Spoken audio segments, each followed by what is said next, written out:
Hello guys, learners and subscribers. How are you? Fine. I am also fine. Well done. Most welcome. Now you are watching my YouTube channel सुराली Yadav. मेरे studio में आपका बहुत बहुत स्वागत है। आज हम आपके सामने हिंदी का एक टॉपिक लाए हैं। नया टॉपिक है कारक। केस क्या है? कारक। इसमें आप फंस जाते थे, तो मैंने कहा कि मैं एक आपके सामने वीडियो अपलोड कर रहा हूं, कृपया आप उस पर ध्यान दीजिएगा। जैसे हिंदी में 8 कारक होते हैं। हिंदी में 8 कारक होते हैं। कर्ता कारक, कर्म कारक, करण कारक, संप्रदान कारक, अपादान कारक, संबंध कारक, अधिकरण कारक, संबोधन कारक। ओके गाइस, अब कारक का चिन्ह है या पहचान है। ने कह के कुछ नहीं, को, से, के लिए, से, का, पर, है। तो कहते हैं कर्ता ने कर्म को करण से, संप्रदान के लिए, अपादान से, संबंध का, अधिकरण पर संबोधन है। कर्ता ने कर्म को करण से, संप्रदान के लिए, अपादान से, संबंध का, अधिकरण पर संबोधन है। ओके गाइस, इसलिए प्रथमा विभक्ति, द्वितीय विभक्ति, तृतीय विभक्ति, चतुर्थी विभक्ति, पंचमी विभक्ति, षष्ठी विभक्ति, सप्तमी विभक्ति, अष्टमी विभक्ति। ओके गाइस, चौथा कारक चौथी विभक्ति। जी हाँ, चौथा कारक चौथी विभक्ति। ओके गाइस जी। अब आप देखिए कर्ता कारक किसे कहते हैं। कर्ता कारक किसे कहते हैं? तो क्रिया को करने वाला कर्ता कारक होता है। क्रिया को करने वाला कर्ता कारक होता है। जैसे मैंने उसे पढ़ाया। किसने पढ़ाया? मैंने उसे पढ़ाया। मैं गया, मैं आया। क्रिया को करने वाला कर्ता होता है। जी हाँ, क्रिया को करने वाला कर्ता होता है, उसे कर्ता कारक कहते हैं, प्रथमा विभक्ति कहते हैं। जी गाइस, कर्ता ने। ओके गाइस जी हाँ, मैंने पढ़ाया, मैं गया। ओके गाइस, जाने वाला मैं हूं। राम आया, राम आया तो कर्ता कारक कौन हुआ? राम हुआ। दूसरा है कर्म कारक, जिस पर क्रिया का प्रभाव पड़े, जिस पर क्रिया का प्रभाव पड़े। जैसे राम ने रावण को मारा। क्रिया किस पर की गई? रावण पर की गई।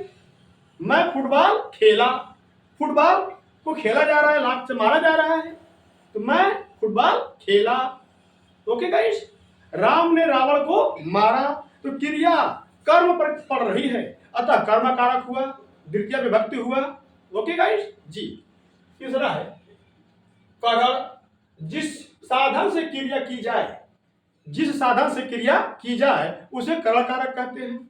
जिस साधन से क्रिया की जाए उसे करण कारक कहते हैं। जैसे वह चाकू से आम काटती है, वह चाकू से आम काटती है। जिससे क्रिया की जाए, जिस साधन से क्रिया की जाए उसे करण कारक कहते हैं। जैसे वह चाकू से आम काटती है, मैं कलम से पत्र लिखता हूं। ओके गाइस जी हाँ, वह चाकू से आम काटती है, तो चाकू से काटा जा रहा है, किसी अस्त्र शस्त्र का प्रयोग किया जा रहा है। जी हाँ। ओके, मैं कलम से पत्र लिखता हूं, यहां कलम एक अस्त्र या शस्त्र है। ओके गाइस, अस्त्र जो हाथ से छोड़ के चलाया जाता है उसको अस्त्र कहते हैं, और जिसको हाथ में पकड़ कर कोई क्रिया की जाए उसे शस्त्र कहते हैं। अस्त्र शस्त्र में ये अंतर है कि शस्त्र हाथ में पकड़ा रहता है, आदमी हाथ में टच रहता है, और अस्त्र हाथ से दूर रहता है। जी हाँ। संप्रदान, संप्रदान में दान, दहेज जो दे दिया जाए उसे संप्रदान कारक कहते हैं। जी हाँ, जैसे उसने लड़के को किताब दी, उसने लड़के को किताब दी।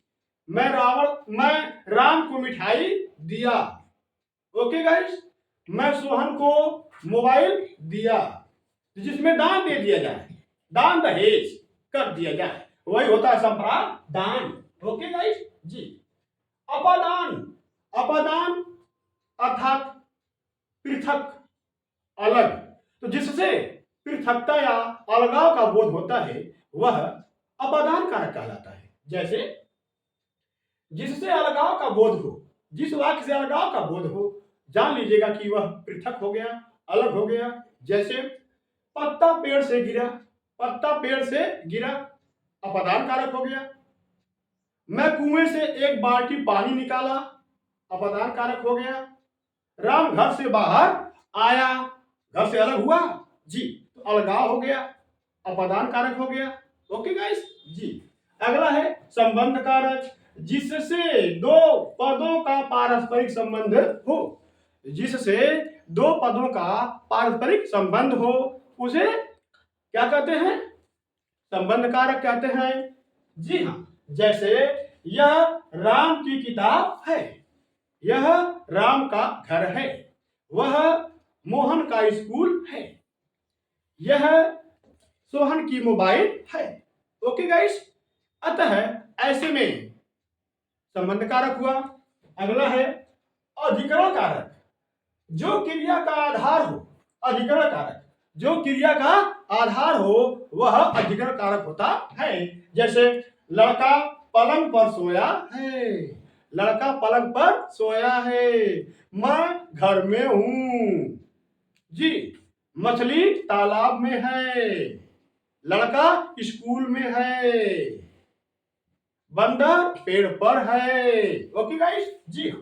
अधिकरण कारक जो क्रिया का आधार हो उसे अधिकरण कारक कहते हैं। जैसे लड़का पलंग पर सोया है, लड़का पलंग पर सोया है, पिताजी रसोई घर में है, माँ रसोई घर में है। ओके गाइस जी हाँ। संबोधन, संबोधन कारक जिसे संबोधित किया जाए।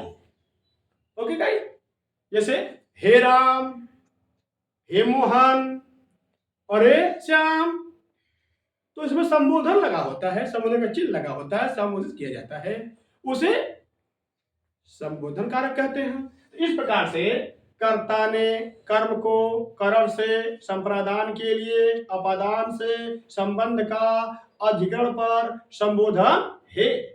ओके गाइस जी हाँ। कर्ता ने कर्म को करण से संप्रदान के लिए अपादान से संबंध का अधिकरण पर संबोधन है। ओके गाइस जी हाँ। अब आप ध्यान दीजिए, कर्ता कारक किसे कहते हैं? क्रिया को करने वाले को कर्ता कारक कहते हैं। कर्म कारक जिस पर क्रिया का प्रभाव पड़े कर्म कारक होता है। करण कारक जिस साधन से कुछ किया जाए। ओके गाइस जी हाँ। अपादान कारक जिसके लिए कुछ किया जाए, जिसके लिए कुछ किया जाए। संप्रदान कारक जिसमें अलगाव का बोध हो। ओके जी। संबंध कारक जिससे दो पदों का पारस्परिक संबंध हो। अधिकरण कारक जो क्रिया का आधार हो, जो क्रिया का आधार हो। ओके गाइस जी हाँ। संबोधन माने जिसमें संबोधित किया जाए, एड्रेस किया जाए। जी हाँ, संबोधित किया जाए, एड्रेस किया जाए, उसे संबोधन कहते हैं। अब एग्जाम्पल में देख लीजिए, मैंने उसे पढ़ाया, मैंने उसे पढ़ाया।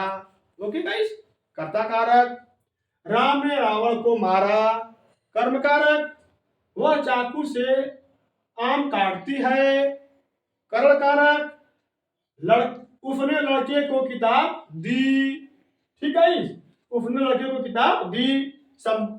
संप्रादान कारक किताब दी, कापी दी, जिसमें दान दे दिया जाता है।